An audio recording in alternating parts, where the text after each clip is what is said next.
안녕하세요. 훈민정음을 활용하여 세상의 모든 소리를 글자로 표기하는 고재윤입니다.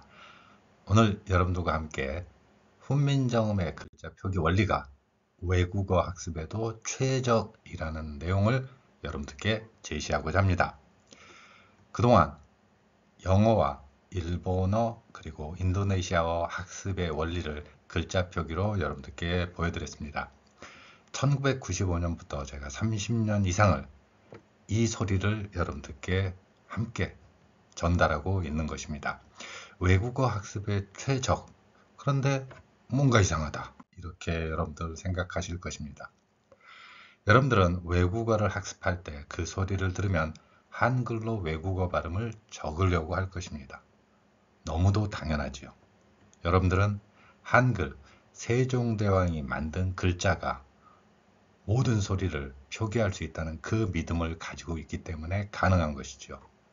그런데 막상 한글로 표기를 해보면 원래 소리하고 다른데, 뭔가 이상한데, 발음이 다른데, 이렇게 생각을 할 것입니다. 여러분들의 잘못이 아니라 일본어 원리가 훈민정음의 글자 표기 원리에 들어갔기 때문입니다. 이 일본어 원리를 제거해 버리면 외국어 학습에도 최적의 글자 표기였다는 걸 여러분 스스로 체험할 수 있을 것입니다. 그동안 제가 영어와 일본어 그리고 인도네시아어 표기를 통해서 여러분들께 다양한 외국어의 모습들을 글자로 나타내서 제시했습니다. 자, 외국어를 잘하려면 여러분들이 한글로 하고 싶어요. 표기하고 싶어요. 그런데 여러분들이 과연 훈민정음의 글자 원리로 글자를 표기하고 있는 것인지 아니면 뭔가 다른 이유가 있는 것은 아닌지 각각의 내용을 한번 살펴볼 것입니다. 오늘의 핵심 주제는 세 가지입니다. 현재의 한글에는 받침 제한이 들어가 있다. 두 번째, 음소를 음절로. 이 내용이 좀 어려울 것입니다. 음소와 음절. 그렇지만 함께 이렇게 일본어 한자로 되어 있는 음소라는 말을 해결해 나가면서 그 의미를 파악해 보도록 하겠습니다. 또한 알파벳이나 발음 기호는 가로쓰기인데 훈민정음은 받침 표기를 가지고 있습니다. 받침 글자가 무엇을 의미하는지, 이것이 음소와 음절로 어떻게 연결되는지를 여러분들께 제시하고자 합니다. 일본어 표기법 원리입니다. 일제강점기에 외래어 표기법 통일안을 제정을 했습니다. 그리고 그 외래어 표기법이 오늘날에도 그 뿌리를 유지하고 있죠. 당시 일본어 표기는 국어음이라고 했습니다. 우리말은 조선어 표기법이라고 했고요. 일제강점기에 외래어 표기법 통일안을 제정을 했는데 그 중에서 일본어음 표기 방법을 보면 세칙 제4항과 5항이 있습니다. 자, 세칙 4항인데요. 일본어에는 받침, 오늘 주제입니다. 받침, 이 받침 소리, 세 개의 소리를 이 글자 하나로 표현합니다. 이 글자가 니은 소리도 나고 미음 소리도 나고 이응도 되는 글자입니다. 그러니까 일본어에서는 이 글자 하나로 니은으로 소리를 냈다가 미음으로도 소리 내고 이응으로도 소리 냅니다. 제가 세 번에 걸쳐서 니은, 미음, 이응 이것을 여러분께 말씀드렸습니다. 자, 세 가지를 받침의 글자로서 사용하고 있다. 이렇게 이해하시면 될 것입니다. 그러면 아래는 일본어의 그 글자 표기 원리이고요. 또 다른 원칙이 있습니다. 초금, 일종의 받침입니다. 그러니까 훈민정음과는 다르게 일본어는 받침으로 표기하지 못하기 때문에 이렇게 그 다음에다가 받침과 비슷한 이 글자를 씁니다. 그러니까 초금이라고 표현된 이 글자는 기역, 시옷, 비읍입니다. 다시 한번 말씀드리겠습니다. 기역, 시옷, 비읍. 자, 앞에서 제가 세 번 말씀드린 니은, 미음, 이응을 섞으면 몇 개의 받침 소리가 나옵니까? 6개지요. 받침을 일본어 표기할 때는 6개만 사용해라. 이것이고 그 후에 오늘날 외래어 표기법에서는 리을까지 추가해서 보통 발음하고 있는 것을 볼 수 있죠. 그러면 현재 외래어 표기법에서 제시하는 기역, 니은, 리을, 미음, 비읍, 시옷, 이응 이 7은 결국은 우리말을 표기하는 외래어 표기법이 아니라 일본어를 훈민정음의 글자 원리로서 표기하는 과정이었고 그 원리가 오늘날 외래어 표기법에서도 떡하니 자리 잡고 있다는 것입니다. 이 받침 제한이죠. 받침을 7개만 쓰겠다. 일본어에서는 6개였지만 그래서 일본어의 6개 영향으로 예를 들면 뭐 쓰레빠, 프레이 이러한 리을 받침이 없는 일본어가 우리말에서 사용되는 것이죠. 따라서 6개 받침 그리고 추가해서 리을 하나가 들어가는 이 받침만을 우리는 사용하고 있다는 것이죠. 외래어나 외국어 학습할 때 우리는 무의식적으로 이 7개만을 사용하고 있고 이 7개 이상으로는 생각을 하지 않는다는 것이죠. 그래서 여러분들도 G-O-O-D, good 이 발음에서 디귿이 아니라 시옷으로 표기하면서 소리내는 원리가 바로 여기에서 출발하는 것입니다. 두 번째로 음소라는 말과 음절이라는 게 무엇인가 하는 것이죠. 대부분의 영어 기초를 여러분들이 배웠다면 영어에서 음절이라는 거예요. 1음절, 2음절, 3음절 그리고 액센트, 강세를 또 둬야 된다. 뭐 이런 이야기를 할 것입니다. 그래서 어떤 글자는 3음절이다. 이러한 이야기를 듣게 될 것입니다. 여러분들도 대부분 음절이란 말을 거기서 들었을 것입니다. 이 음절이라는 건 소리를 몇 번 끊어 읽느냐 하는 거죠. 놀랍게도 훈민정음은 글자 하나에 한 번의 호흡입니다. 그리고 세종대왕은 이 글자 하나를 완성함에 있어서 모음을 중심으로 소리 호흡을 받습니다. 이 소리 호흡을 저는 음파 분석을 통해서 여러분들께 보여드리고 있습니다. 작은 소리, 2음절 단어라면 2번의 이러한 소리 호흡이 나옵니다. 영어 단어에서 2음절 단어다 그러면 2번의 소리 호흡이 있다는 거예요. 그리고 그 사이에는 작은 파동들이 이렇게 일어납니다. 사람의 놀라운 입안의 소리내는 구조지요. 그러면 이러한 한 번의 소리 호흡이 1음절이고요. 2번이 된다면 2음절이 되겠죠. 그리고 이러한 음절을 하나의 글자로 이것은 하나의 글자, 하나의 글자. 알파벳과 다른 가로쓰기의 알파벳이 아니라 받침을 두어서 한 번의 호흡을 여기까지 하세요 라고 세종대왕은 제시하고 있는 것이죠. 자, 이제 또 다른 사례로서 훈민정음을 음절 글자로 바꿔버린 가장 나쁜 요소가 외래어 표기법에 들어가 있습니다. 말씀드린 것처럼 음절 글자는 모음 중심입니다. 모음이 추가됐다면 새로운 음절이 만들어지는 것입니다. 외래어 표기법 제1항에도 딱 박혀있는 이 소리가 있습니다. 홀소리, 모음이라는 이야기입니다. 모음 을을 붙여 적는다 이렇게. 제가 다른 동영상이나 이런 곳에서 무수히 많이 제시하는 한국인들의 붙임 현상, 어떤 외국어를 발음하건 을을 붙인다는 거죠. 물론 영어에는 명시적으로 발음이 없습니다.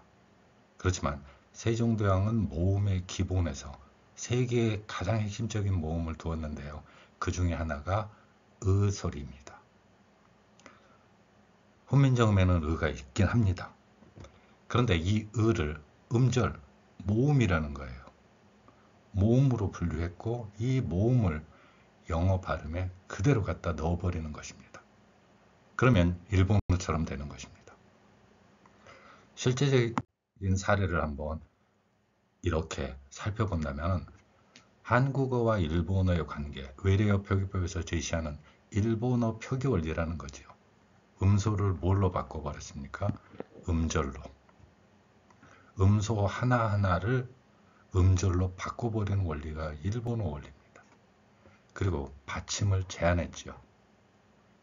이 두 가지의 독소 조항이 오늘날 여러분들이 나 한글로 이렇게 써볼래 하는 순간 안 되는 거죠. 왜냐하면 다음 사례에서 가장 복잡한 글자들을 한번 보겠습니다. 자, PART 이렇게 알파벳은 가로쓰기를 합니다.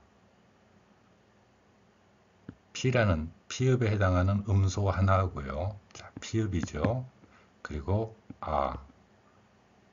리을, 티읕 발음 기호가 연관시킨다면 이렇게 가로쓰기를 합니다. 이에 비해서 훈민정음은 이 글자를 PA는 위에 쓰고 리을과 티읕은 아래로 옮깁니다. 왜냐하면 모음이 아라는 하나이기 때문에 하나의 글자로 표기하는 것이죠. 자, 그 과정에서 어떻게 되겠습니까? 리을과 티읕은 받침으로서 존재하게 되는 것이죠. 이것이 바로 훈민정음이 가진 강력하면서 과학적인 소리 글자 표기의 원리입니다.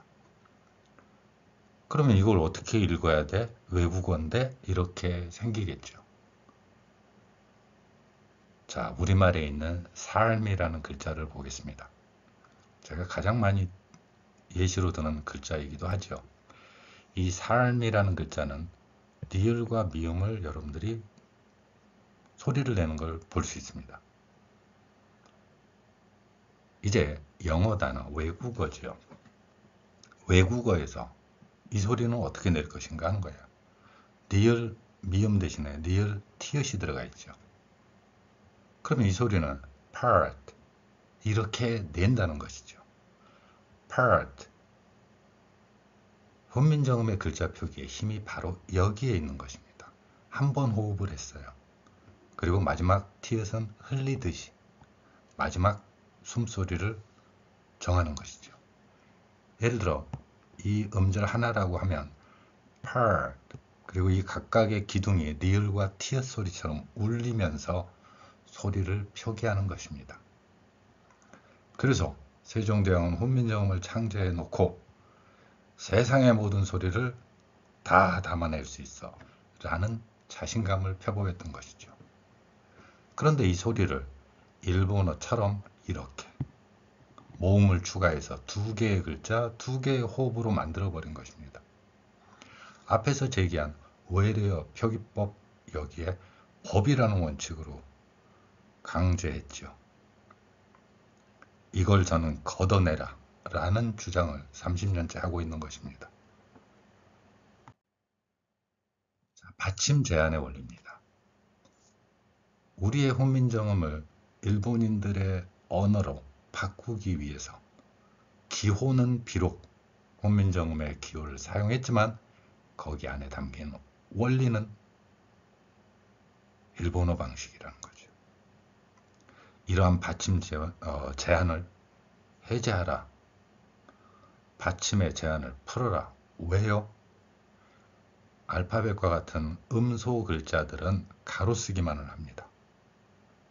세종대왕은 호흡의 단위에 맞춰서 받침 글자를 만들어내는 거예요. 자, 이것이 일본어다라고 제가 주장하면서 하는 것입니다. 영어로서 그대로 보겠습니다. part 이렇게 우리는 글자로서 표기하고 소리낼 수 있습니다. 그런데 일본어를 보면 이렇게 모음, 우리는 을을 넣었지만 일본어는 오를 넣습니다. 그 원리는 다른 동영상을 참고하시면 됩니다. 일본인들의 소리가 모음 5개밖에 없기 때문에 그러합니다.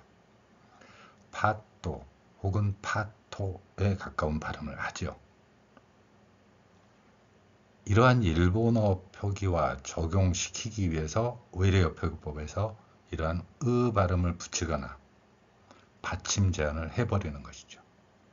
최소한 PART에서 R이 소리가 안 난다 그러면 받침으로 표기할 수 있었을 것입니다. 최소한 pat 이렇게요. 그런데 이 소리를 새로운 글자로 만들어 버리는 거죠. 모음 을을 넣어서 두 번의 소리 호흡으로 변경시켜 버리는 것입니다.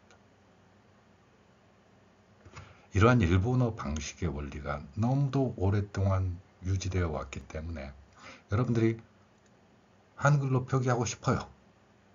애국심으로 똘똘 뭉친 여러분은 세계에서 가장 뛰어난 소리 표기라는데 해보니까 안 되네. 뭐가 잘못인가? 여기에 그 문제가 있었던 것이죠. 일본어 표기법 원리에서 앞에서 제가 말씀드린 것처럼 기역, 니은, 미음, 비읍, 시옷, 이음 자, 초금으로 이 세 개를 쓰고요. 그리고 유성음 일본어에서는 이러한 글자죠. 여기에 오늘날 초기에는 그렇지 않았지만 오늘날에는 외래어 표기법에서 리을 표기를 사용하는 것을 볼 수 있습니다. 이러한 리을 표기를 사용하면서 일본어를 약간 개량은 하긴 했죠. 그렇지만 그 핵심적인 원리의 받침 글자 제한은 그대로 유지되고 있는 것을 볼 수 있습니다.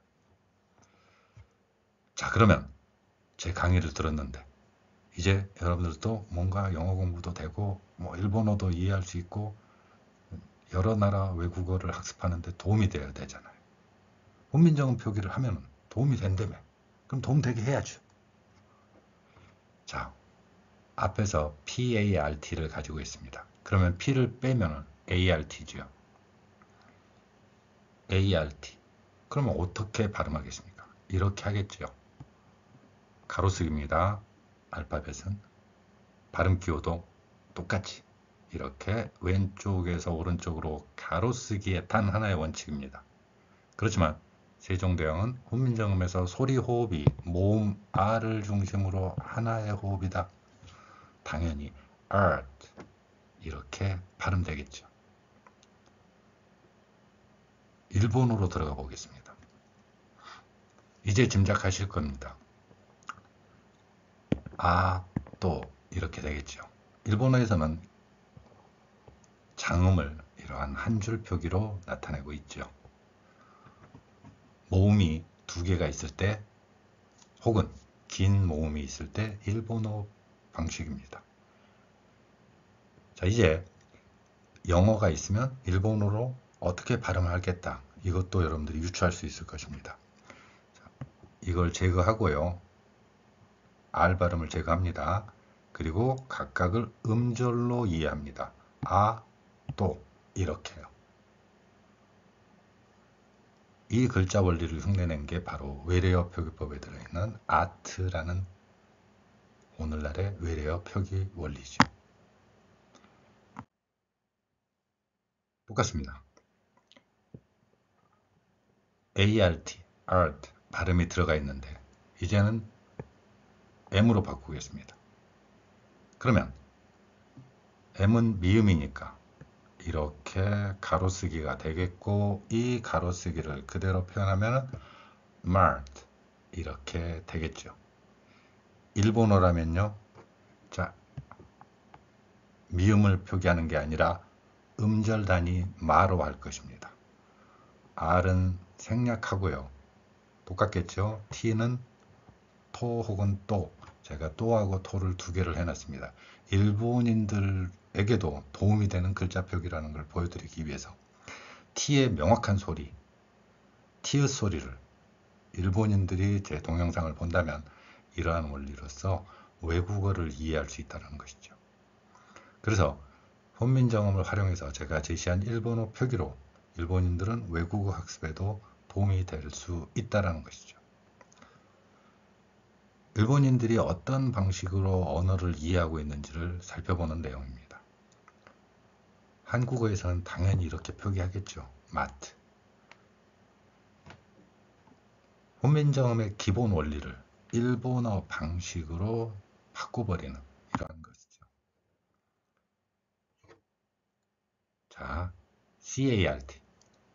백화점이나 아니면은 뭐 큰 쇼핑센터에 가면 여러분들 카트 민다고 그러죠. 카트. 그겁니다. 짐수레. 여기에 K 소리가 키읔으로 바뀝니다. 이렇게 여기서는 지금 미음으로 해놨는데 앞에 말트하고 연결시켜서 표기하는 과정입니다. 그래서 미음 대신에 키읔으로 바꾸면 cart 이렇게 될 것입니다. 이 글자를 표기하면 이와 같이 표기할 수 있는 것입니다. cart. 자, 일본어를 이해한다면 어떻게 될까요? 일본인들은 이 발음을 어떻게 할까요? 각각의 소리를 음절로 표기할 것입니다. 카로 표기하고 이제 모음과 연결시킨 앞에서 마처럼 이렇게 연결시킬 것입니다. 카. 그리고 R은 생략을 하고 T 발음을 토 혹은 또로 발음하겠죠. 일본어를 이해하는 원리이기도 하고요. 그 원리를 바로 한국어에도 음절 글자로 심어놨다는 것입니다. 또 다른 단어로 RT의 발음을 가진 단어입니다. 흔하게 사용하는 단어이죠. 짧은의 의미를 가진 short, 이 발음입니다. 발음기호로 표현하면 알파벳과 똑같이 가로쓰기로 표현합니다. 이 소리는 쉬라는 발음기호, 이 소리와 O가 연결되면서 쇼 발음이 되겠고요. 그 다음에 R과 T을 표기하면 이렇게 short 이런 발음이 되는 것이죠. 각각의 소리를 가로쓰기로 되어 있는 것을 받침 글자의 표기로 적용한 것입니다. 훈민정음의 글자 표기 원리이고요. 이 글자 표기가 일본어 방식으로 바뀔 때는 시오토와 같은 발음이 됩니다. 일본어에서는 각각의 음절로 글자를 보는 것입니다. 알파벳으로 되어 있는 글자건 발음기호로 되어 있건 일본어에서는 각각의 글자를 하나의 소리로 이렇게 이해하고 있는 것이죠. 또한 R 발음을 표기하지 않습니다. 대부분의 경우에 R 발음을 생략을 해버려요. 물론 영어 발음에서 영국식이냐 미국식이냐에 따라서 그 발음의 차이가 있을 수는 있습니다. 하지만 일반적으로 일본어는 이러한 R 발음을 받침으로 표기하는 원리가 없기 때문에 대부분의 경우 생략을 합니다. 그 결과로 나온 발음이 쇼토, 쇼토 이런 발음이 되는 것입니다. 일본인들과 같은 발음 표기 원리를 적용한 발음이 쇼트 발음이 되겠죠. 더구나 받침 표기의 제한, 기역, 니은, 리을, 미음, 비읍, 시옷, 이응 7개의 받침으로 제한하기 때문에 2개의 글자를 받침에 표기한다는 것은 있을 수도 없고요. 시옷 이렇게 하나로 바꿔버리는 것이죠. 그 결과로 일본어 발음과 똑같은 형태가 되는 것입니다. 일본어처럼 2개의 음절로 표기하는 이러한 이음절 단어가 되고요. 훈민정음의 글자 표기 원리라면 일음절입니다. 그렇지만 일본어 방식을 적용하면 이음절의 글자 이렇게 되는 것이고 받침 표기에 제한을 두면 시옷 표기를 하게 되는 것이죠. 리을과 티읕의 소리가 시옷으로 바뀌는 것입니다. 이처럼 일본인들의 이론 체계와 일본어의 원리를 극복하면 훈민정음의 원래의 모습이 등장합니다. 소리와 호흡의 일치를 이룬 것이고요. 저는 1995년부터 30년 이상을 이러한 글자 표기 원리를 여러분들께 선보이고 있는 것입니다. 영어 발음을 비롯하여 일본어, 인도네시아어, 그 외에 다른 외국어까지 모두 다 훈민정음의 과학적인 음소를 결합한 음절 표기 원리, 소리의 호흡과 정확히 일치시키는 방법을 여러분들께 보여드리고 있는 것입니다. 이 글자 표기 원리가 알파벳이나 발음기호, 이것을 능가하는 글자 표기고요. 정확하게 소리와 글자의 개수가 일치하는 표기이고 소리의 호흡을 그대로 흉내낸 글자라는 것을 볼 수 있는 것입니다. 따라서 우리말이 아닌 외국어 학습에서도 유용한 방법이라고 볼 수 있다는 것입니다. 세종대왕이 글자를 창제했을 당시에는 이해할 수 없었던 소리, 외국어 소리들이 있었겠죠. 그 소리들이 바로 이러한 오늘날 우리말에 없는 소리들입니다. 이러한 소리들은 다음과 같은 글자로 대체해서 1대1로 대응시켜서 표기하고 있습니다. 이렇게 글자를 표기함으로써 우리말에 없는 소리들도 그대로 각각의 위치에 넣어서 발음하고 표기할 수 있다는 것입니다. 세종대왕이 만든 뛰어난 문자체계 훈민정음을 활용하여 여러분들의 영어 학습을 정확하게 하고 또한 일본어, 인도네시아어 아니면 더 다양한 외국어들의 글자 표기에서도 활용하고 더 나아간 발음으로 변경시킬 수 있을 것입니다. 감사합니다.